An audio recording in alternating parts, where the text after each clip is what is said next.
What up, dude? Welcome to the Boss of Ball Out podcast, your home for organic debate about Detroit Lions news and rumors. It's your man, Kurt Steele. On today's show, we look at some possible long-term effects if the Lions should or could trade for Myles Garrett. But please do us a quick favor. Like the video, share the video, and comment on the video. If you enjoy the content, please subscribe to the channel. We're on our way to 3,000 subscribers, and we are currently at 2,733. And we got some channel memberships now, man. So go check it out on our homepage, man. All the benefits, man. Some of the special emojis and things you can get for our live shows and then for the live chats when we have our premiere. So now it's time to bring in my co-host for today, man. First of all, shout out to my man, LL Coutons, man. He couldn't make it today.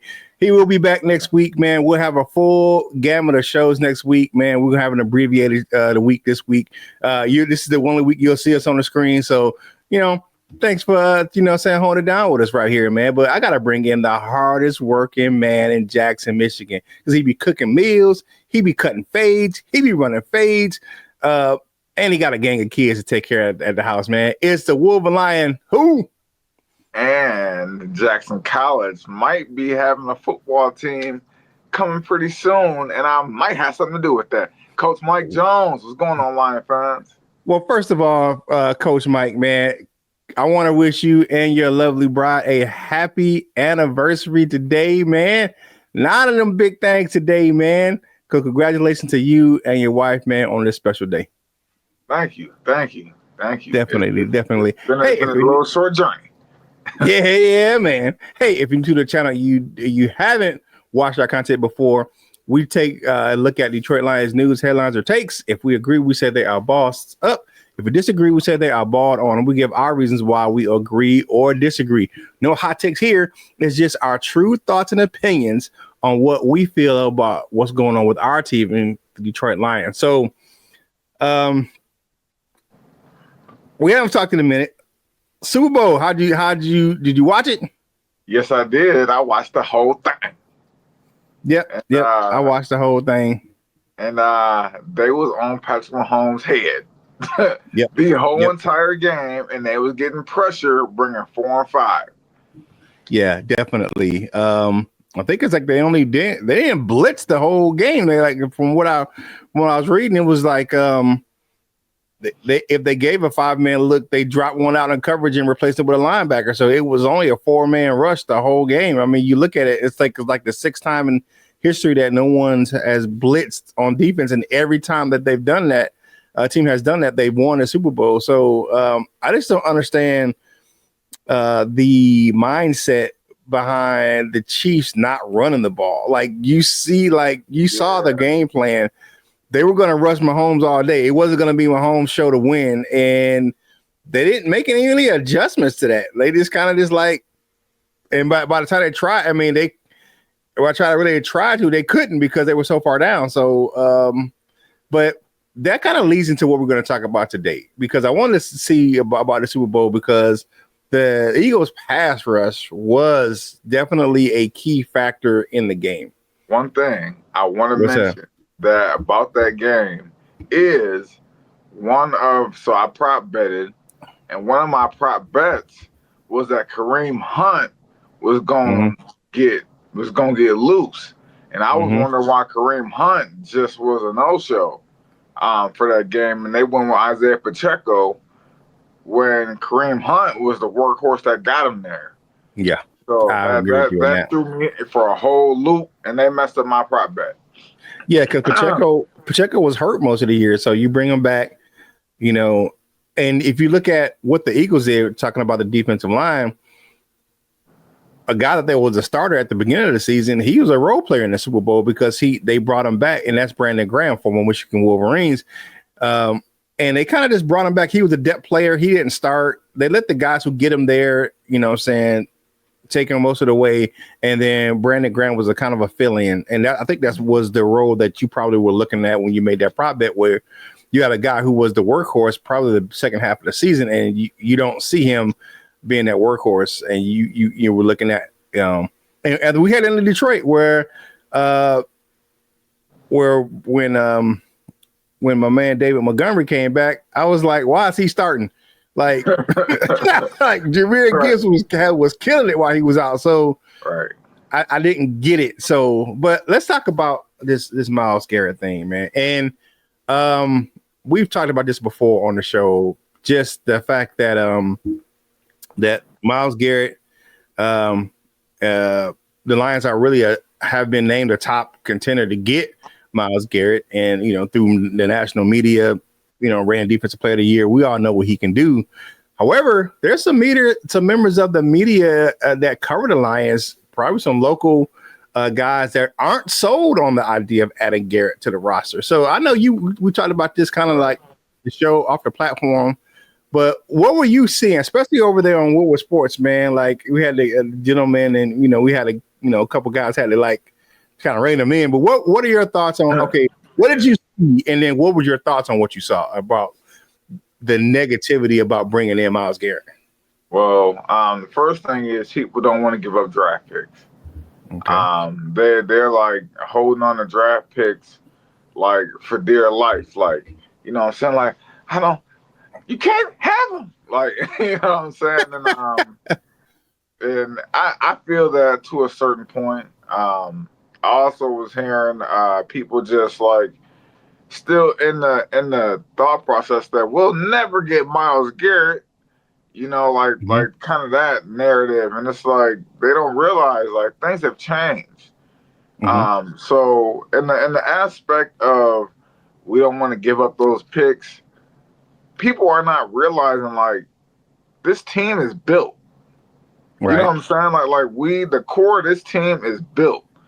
And those first round picks, like say the first round picks are where are they going to play at? You know what I'm saying? Like if you bring in a guy who's a star offensive lineman, maybe a star defensive lineman or linebacker or secondary or receiver or running back, where are they going to play? You know what I'm saying? So that's why, for me personally, the next 2 years, I'm like F them picks in the first round because basically we will be kind of molding them for future roles. And I feel like right now is that window. Like right now is the only time when we can say F them picks in the first round. Okay. Like we're in that small window where the next 2 years where we can actually say we don't need those first round picks. I'm not saying F all the picks. I'm saying those 2 first round picks this year and next year, we can say F them because we have no room on the roster for you to take place of anybody. You know what I'm saying? Because we seen what happened in San Francisco when you put a bunch of green thumb rookies out there. You know what I'm saying? Like, and they on that stage, it's that what happens, man. So we have to have the blend of young talent and a couple of veteran pieces in there. And I just, yeah, man. And for the people who are like, just like kind of the name Myles Garrett just seems too big for Detroit. Like we was 15-2. Like, yeah, we were 15-2. I get you. Like there's no place that a free agent would rather come to than Detroit. You know what I'm saying? So, yeah. I got you. I think for me, looking at it, and I kind of look at it from like the 10,000 foot kind of big picture. And I know people were talking about the Eagles offensive line and how they played in the Super Bowl. And my man Jeremy Rosman over there, Pride Detroit, he was like, they drafted all those guys. Now, I can't say that the draft is the only way to build a team, but we know that Brad Holmes, that's his forte. He likes to build through the draft. He's not really a big, he's a plug and play guy with some free agents. He doesn't really spend big, on free agents. I think the biggest acquisition last year, as far as what he gave up in assets, was probably Carlton Davis, trading for Carlton Davis. But that was like a 1 year rental. And we still haven't, know what we're going to get, long term. Is he going to return? I like Carlton Davis. I hope he comes back to the Detroit Lions. Or are we going to develop in his Rakestraw? You know what I'm saying? So, you got to look at it where we have, those possible assets. My thing is, how is bringing in Myles Garrett going to affect like the long-term future of the Lions? And that's my thing. Like, is he going to push back an Aiden Hutchinson deal? Is he going to push it back a year? Where, okay, I mean, and I get it, like, because Hutch is, what is he, with third year going into his fourth year player, and they can extend him now, but I don't want to mess around with the possibility where we don't give him an extension and then all of a sudden he's trying to go somewhere else. You know, I know we can extend him another year into his fifth year into 2026, but I don't want to run that risk, because then because they want to make him the highest paid defensive end in the league. And what does Myles Garrett want? He wants that top tier money as a, you know, or he's not the reigning defensive player of the year. It's Patrick Surtain, but, you know, former defensive player of the year. We all know the impact that Myles Garrett could have on this defense. And I'm not one to say not do it. I'm looking at it. Will Brad Holmes say screw it and do it? Because this is not his usual MO. Now, I know he's from the Les Snead school where they are really like the, you know, F them picks, and they'll deal with the cap ramifications later on. But I've always kind of looked at it. What is I kind of take it at Brad Holmes, where he's not a prisoner to the moment. He's never kind of really done that. I'm not saying he won't do it. I'm just saying he hasn't done it. And will he look at it like, I'm giving up my mortgage and the future of my franchise? Because the Lions aren't like the Lions organization right now are talking about building for long-term sustainable success. So they don't want to be like how the Rams were a couple years ago. Well, now they're back in the playoffs, but after that Super Bowl, they had a couple years where they struggled. And I don't think the Lions are I don't think they want to do that. So I think they want to, like, you know, but at the end of the day, I think most of the Lions fans would sacrifice a down year or two for a Super Bowl championship. Then, I mean, because we never had one. Right. I mean, so when you haven't had one, you know, what are you willing to give up to get one? You know, Are you willing to sacrifice a down year or two? Now, my thing is, Aiden Hutchinson isn't the only player that we have to worry about signing that's coming up for an extension. You got Kirby Joseph. You got guys you want to bring back in free agency like Kevin Zeitler. We just talked about Carlton Davis. You got other guys that's going to be coming up. You know, look at that. Derek Barnes. Hell, J-Mo. J-Mo's in the same class as Aiden Hutchinson. You know, you're looking at these guys where, you know, do you want to let some of these assets go? Now, people are going to be like, oh, J-Mo ain't that. Dude, you're looking at a player like, for J-Mo, he's coming into his prime. Like, he's actually starting to get it. And you look at the 1,000 yards he had last year and how many catches it only took him to get it. Like, his catch ratio wasn't that great to get 1,000 yards. Right. He's on that Tyreek Hill trajectory. Yeah. Tyreek Hill wasn't Tyreek Hill quite when he left the Chiefs. He was kind of just like getting there. And now with the Dolphins, he's there. And, I mean, he was a big play threat, you know what I'm saying, at the end of that Kansas City where he was going to get paid. Yeah. And I don't want that situation, like, and everybody going to be like, oh, you know, Kurt's a J-Mo apologist. No, I like the kid, man. I like his potential. I like what he does on the field. I mean, what that kid can do.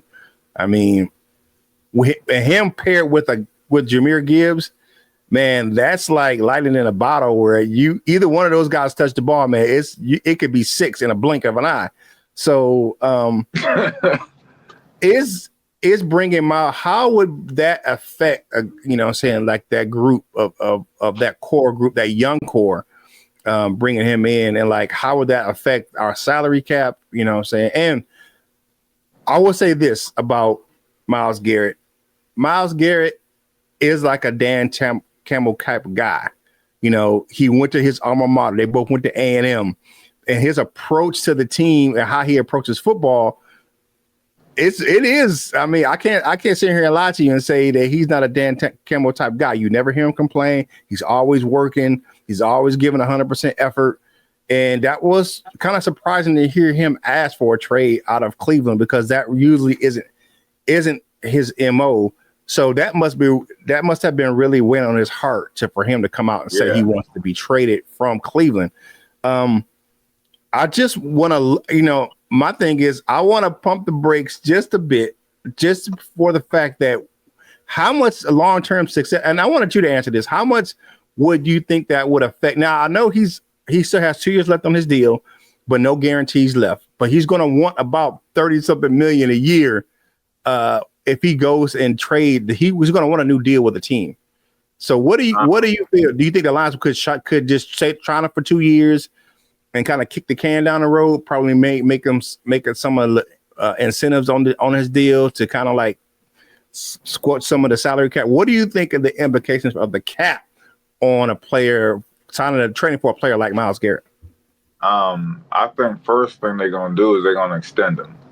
That would be the first thing that you would do, is you would extend him with I think if I'm not mistaken, he had like 2 voidable years after the first 2.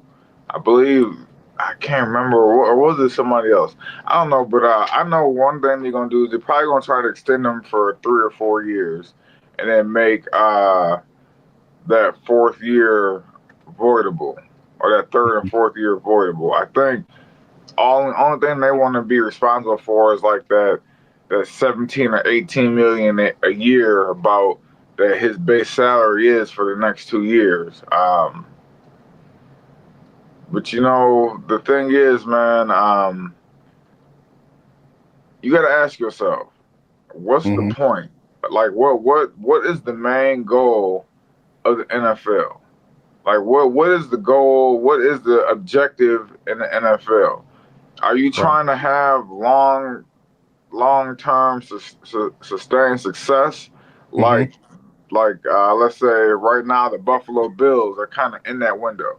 Yeah, I get what you're saying. Okay, so to look at his contract, he has no guarantee money.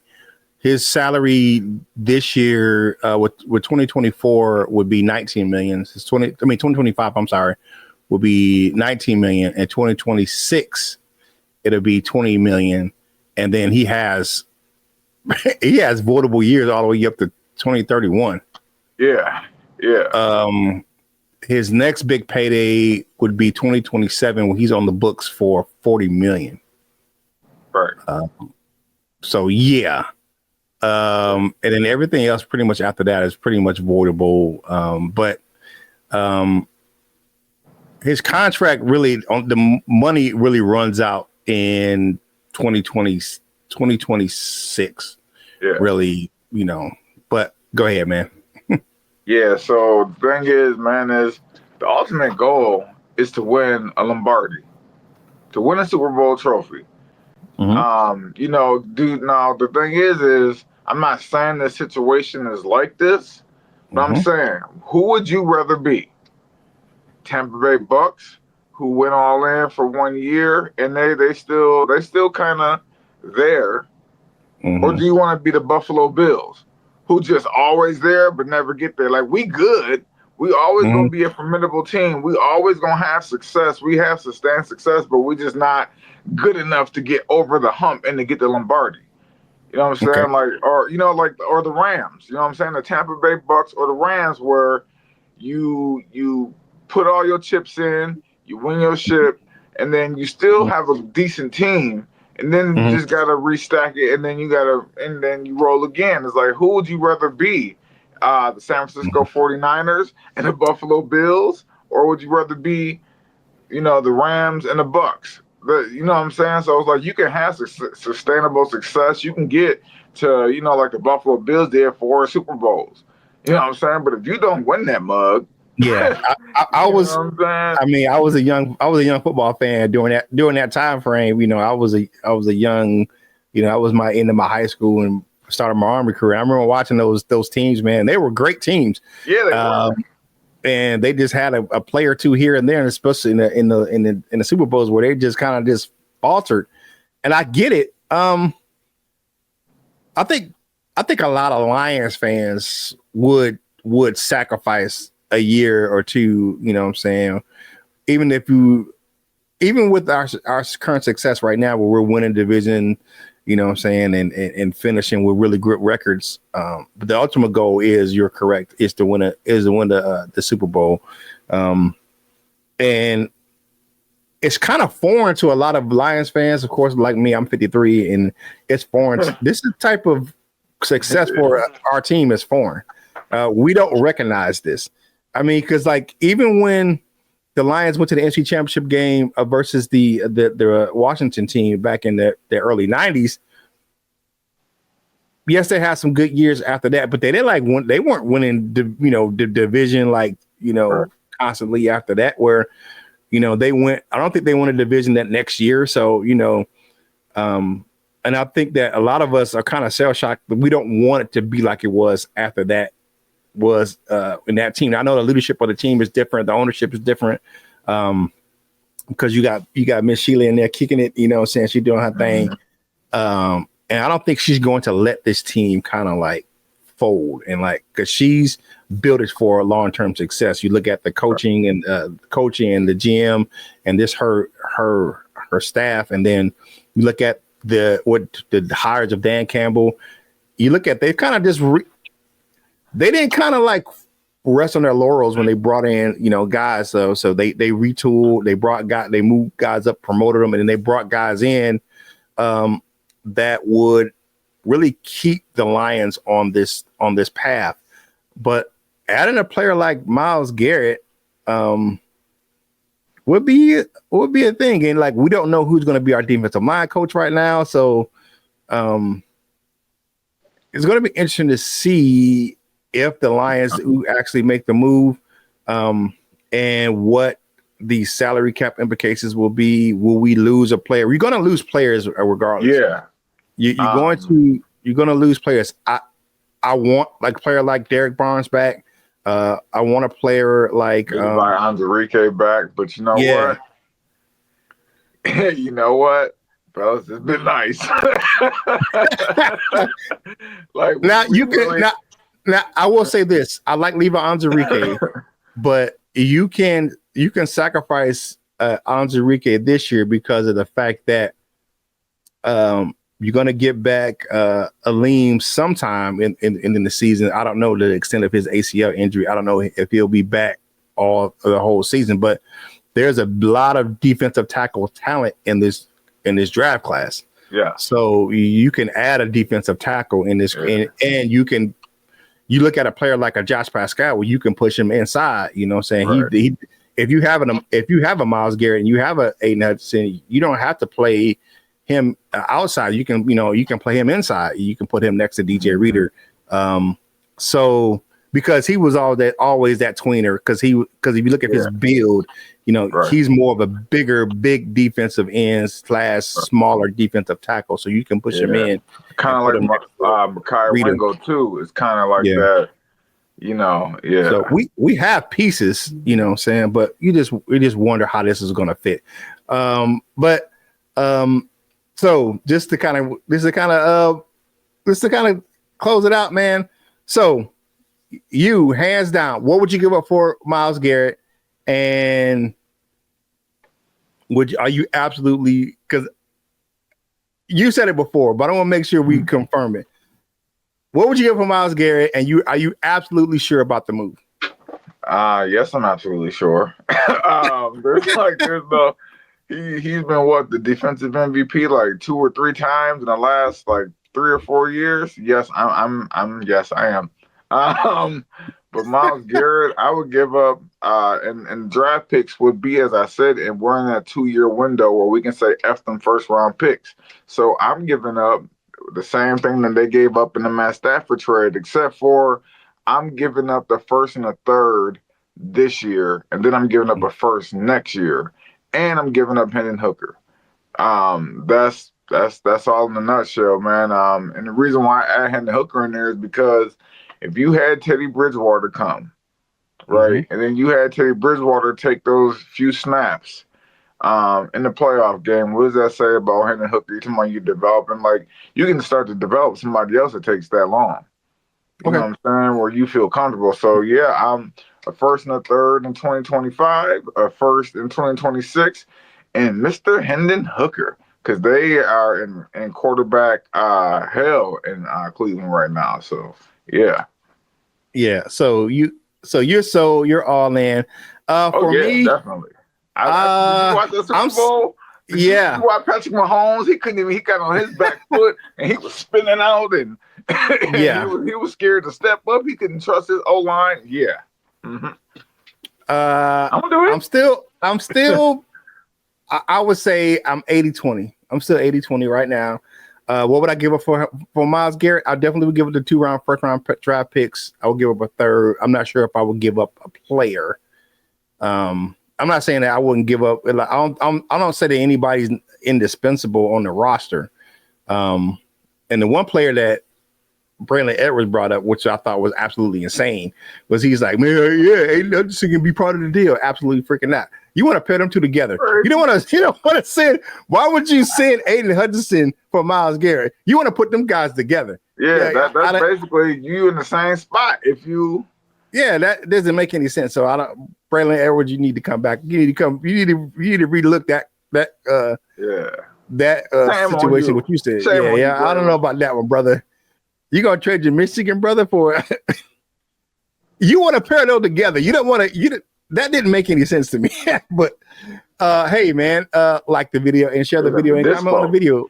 All these things help us get this content to more Detroit Lions fans like this. Man, you tripping, bro. if you haven't done so already, man, follow the crew on your favorite social media platforms, man. Of course, Coach Jones does a great job over there at Wolverine Sports Talk, and on this channel, man, he does some great jobs with his shorts, man. And then check out the Beyond the Ropes playlist where we talk about boxing, man. So, we'll do some more of that stuff later on, man. And then, of course, I post content from this show on all of my social media platforms. And make sure you check out my man, LL Cool Toys, man. He'll be back next week. Had some things that kept him out this week and last week. So, but he'll be back next week, man. We'll be back and bring you some stuff, man. We're going to do some end of year stuff. The award show, giving out our awards for the Lions coming up here next week. But hey, thank you on this hump day for checking us out right here on the Boss Up All Out podcast, your home for organic debate about Detroit Lions news and rumors, man. All right, Coach Jones, man, you up, man. What's your parting shots for the people today? Yeah, man. So I just want to shout out my man Kalen Chaos Williams, man. He has a fight on UFC on it'll be on ESPN Plus. It's not on the main card because he was actually co-main event his last fight, but he's actually stepping up and he's fighting a guy who's 16-1, and he's 15-3. And I seen him actually at the Y working out with my man Montu, who's his strength and conditioning coach. And I seen them, and he had that look in his eye. It was like 8 o'clock in the morning. I'm like, okay, I see.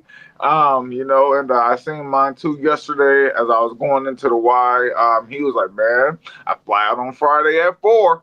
You know what I'm saying? So shout out to Chaos, man. Kalen Williams, man. I hope you bring that dub back, to Detroit, Lansing, Jackson. Because, when you in MMA, you travel to all those gyms and all those places, and you hold it down, man. So shout out to him, man. Hopefully, because I don't know if y'all know, but that boy got dynamite in his fist.